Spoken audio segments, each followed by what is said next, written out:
The second my heart stopped beating on that operating table, I opened my eyes, and I was standing inside the most beautiful building I had ever seen in my life.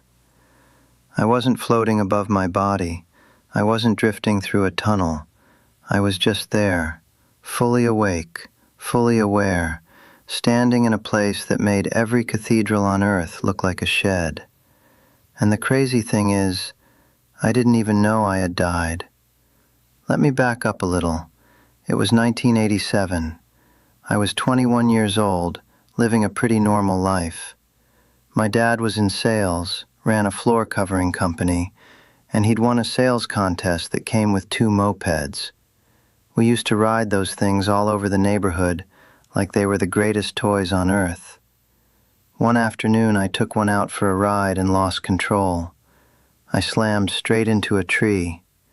The impact tore the tendons clean off my right hand, and the doctors said I needed surgery to reattach them. I had never been through surgery before. I barely knew what a hospital smelled like. My mom drove me to the clinic and they started prepping me, hooking things up, getting me ready. Then they gave me the injection for anesthesia, and something went terribly wrong. My body had a massive allergic reaction. My heart stopped. I clinically died right there on the table. And that's when everything began. The building I found myself in was enormous. It stretched out so far in front of me that I couldn't see the end. It could have been miles long. Everything was made of white, polished marble, absolutely stunning. To my right, running all the way down as far as I could see, were tall marble columns, maybe 20 or 30 feet high, spaced about 6 feet apart, like something you'd find in ancient Greece or Rome. In the center of the building were tables, regular kitchen-sized tables, lined up all the way down. And to my left were these tunnels.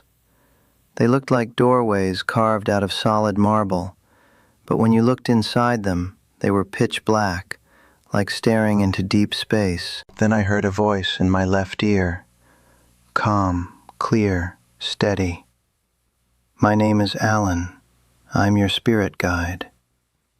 I had no idea what a spirit guide was. Nobody talked about that back in the 80s. But Alan stayed with me through the entire experience, explaining everything I was seeing. That's how I remember every detail so clearly.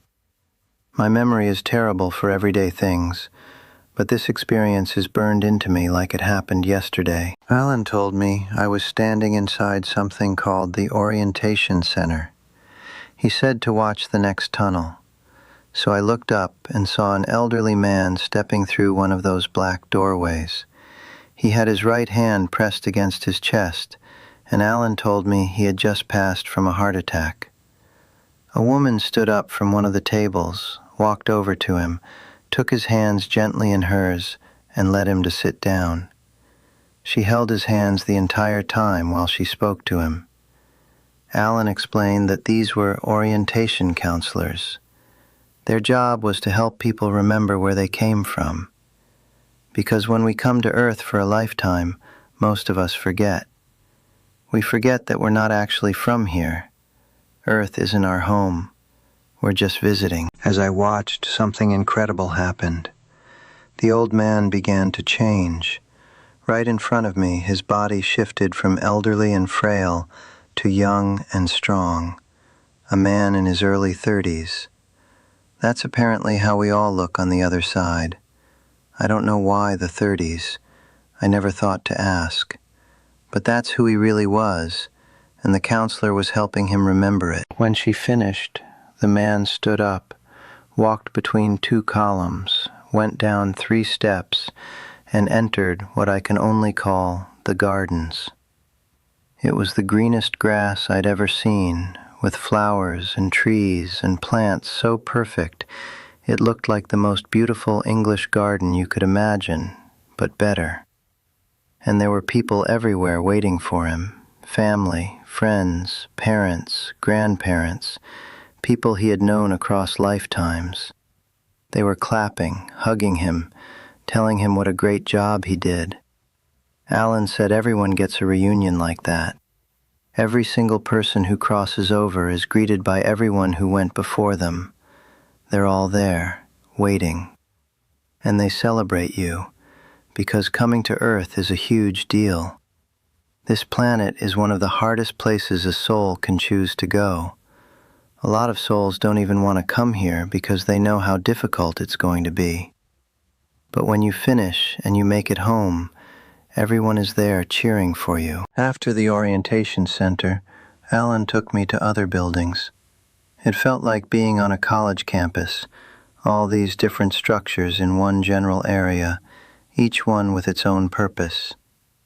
The first one he brought me inside had a round theater room with maybe 15 or 20 movie screens arranged in a circle on the ceiling. Alan said, "This is the life review." The moment he said those words, every screen lit up. They were all showing scenes from my life at different ages. One had me as a little kid, another showed my first day of kindergarten, another had me playing soccer. My whole life was playing out simultaneously on these screens. But here's what shook me. During the life review, you don't just watch, you feel. You feel exactly how your actions affected other people.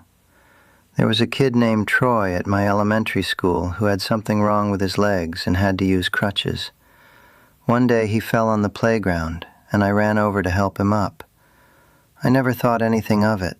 Anybody would have done the same thing. But during the life review, I could feel what that moment meant to him. The relief, the gratitude, the feeling that somebody cared. It hit me so hard. And it works the other way too. If you hurt someone, you feel exactly how your behavior made them feel. Nobody gets away with anything. The life review is the greatest teacher a soul can have. Alan told me that one of the main reasons we come to Earth is to learn. On the other side, everything is perfect. There's no hunger, no disease, no war, no aging, no death. It's a perfect existence. But you can't grow through difficulty in a perfect world. That's why souls come here. Earth gives you experiential learning. It's like trying to describe riding a bike to someone who's never done it. You can explain it all day long, but until you actually get on one and feel it, you don't really know. That's what Earth is for. The next building looked like a movie theater inside. Alan said, "I'm going to show you past lifetimes." That was hard for me. I was raised Catholic.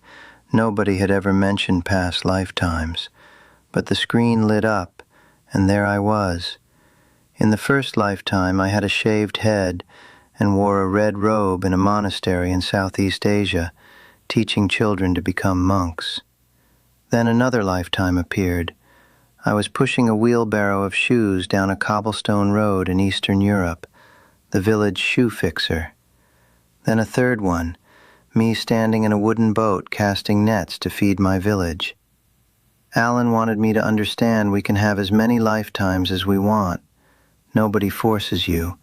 It's completely up to the individual soul. Then Alan brought me to a building that took my breath away. It was a massive circular structure with a huge dome on top, covered in marble columns.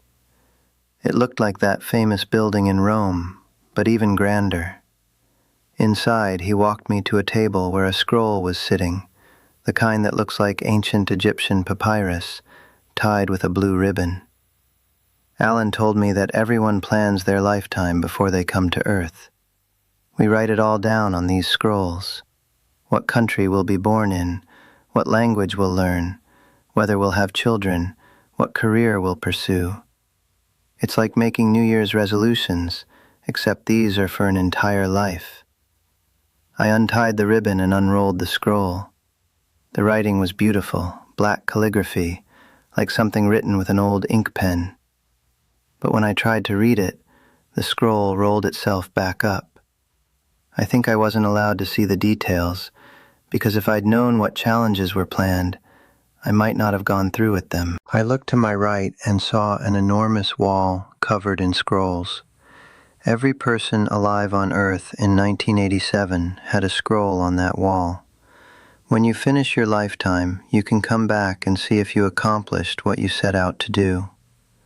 Through a window to my left, I saw a walkway full of people, and beyond it, the most beautiful lake I've ever seen. Perfectly round, still as glass, so clear I could see the bottom, with weeping willow trees all around it. Alan told me everything we enjoy on Earth, we can do on the other side too. Mountains, oceans, rivers, meadows, everything. While I was in the dome building, Alan also took me to a section that looked like a giant library. The shelves were full of identical books, thick like encyclopedias, purplish maroon, with gold lettering running down the spine. He walked me up to one that read, Nina. He said that was my soulmate. He explained that when God created each of us, He created us with a perfect mate. That soul doesn't always come with you into every lifetime, but they exist, and they're always there on the other side. Even if you never find what feels like your soulmate here on Earth, it's okay. That person is waiting for you. They'll be with you forever. The next place was my favorite. Alan took me to a building that looked like a gigantic sports stadium. Inside were thousands of seats, and the ceiling was round like a planetarium. A man behind me, who apparently knew everything about astronomy, said, "Let's begin." The lights went off completely. Then he started showing me our solar system. The Sun, Mercury, Venus, Earth, Mars, Jupiter, Saturn, all of it. Then it disappeared. And he said, "When we look at the stars, this is what we see." And suddenly there were planets appearing by the dozens, then hundreds, then thousands, then millions. He said there is far more life in the universe than we could possibly know. Earth is just one of countless worlds where souls can have lifetimes. There are planets far more advanced than ours, and others less developed. The options are unlimited. It was absolutely mind-blowing. Alan also took me to a massive library that looked like the Supreme Court building. Inside, the bookshelves were 30 feet high, and the place was full of people. In one of the study rooms, a woman with jet black hair was watching what looked like a flat-screen TV on the wall. This was 1987. We didn't have flat screens yet. She was watching a real battle between Native American warriors and U.S. cavalry from 200 years ago. Alan said everything gets recorded. Anything you ever wanted to learn about history, you can watch it happen on those screens. Then he took me to a medieval castle, with red carpet flowing through every hall, and life-size paintings of royalty on the walls. A woman walked down a stairwell and asked, "Is there anything I can help you find?" And I gave the dumbest answer of my existence. I said, "No thanks, I'm just looking." Like I was browsing a shoe store. I could have asked her anything about where I was, but no. Alan told me she was basically a professor of medieval history on the other side. That's what she loved to do. After the castle, Alan took me to a meadow. It was the most perfect place I had ever seen. Blue sky, green rolling hills, flowers everywhere. And then Alan was gone. I turned around and there was a man standing in front of me. He wore a white robe with a golden sash around his waist and gold-colored sandals that laced up to his calves. I knew immediately who he was. This was the being we know as Jesus. But his face was different from everyone else I'd seen. There was so much light radiating from him that I couldn't make out his features. It was pure light, pure presence. And he spoke to me. He said 5 words that changed everything. "You must tell them there is no death." The instant he finished speaking, I was slammed back into my body on the operating table. People were staring down at me. They had shocked my heart back. I said, "What just happened?" And they told me I had died. I actually died. On the drive home, I told my mom everything. Back then, there wasn't even a common term for what I experienced. My mom had a book by Raymond Moody called Life After Life, and I read it that same day. That's when I realized where I had been. And that's when I fell into the darkest depression of my life. For about 2 months, I couldn't function. How was I supposed to live here, in this place that isn't even our real home, knowing what waits for us on the other side, knowing that feeling of absolute peace, joy, and love that fills every corner of that world? But then I remembered what Jesus told me. He didn't say, "When you get a chance, maybe mention this to a few people." He said, "You must tell them." So that's what I've been doing ever since, because the biggest fear most people carry is the fear of dying. And I need people to know that your last day here is going to be your happiest day. That's the day you finally go home. Everyone you've ever loved is waiting for you. Your animals are there too. Every pet you ever cherished made the same crossing and is right there waiting for the reunion. What I learned is that God doesn't care how much money you made or how much status you accumulated. What matters is what you learned and whether you helped others. There's a quote from the Dalai Lama that I carry with me every day. He said our prime purpose in this life is to help others, and if you can't help them, at least don't hurt them. Everything we go through here, every hardship, every heartbreak, every mountain we have to climb, it all makes us more. And when we cross over, we take all of that with us forever. There is no death. There's only going home.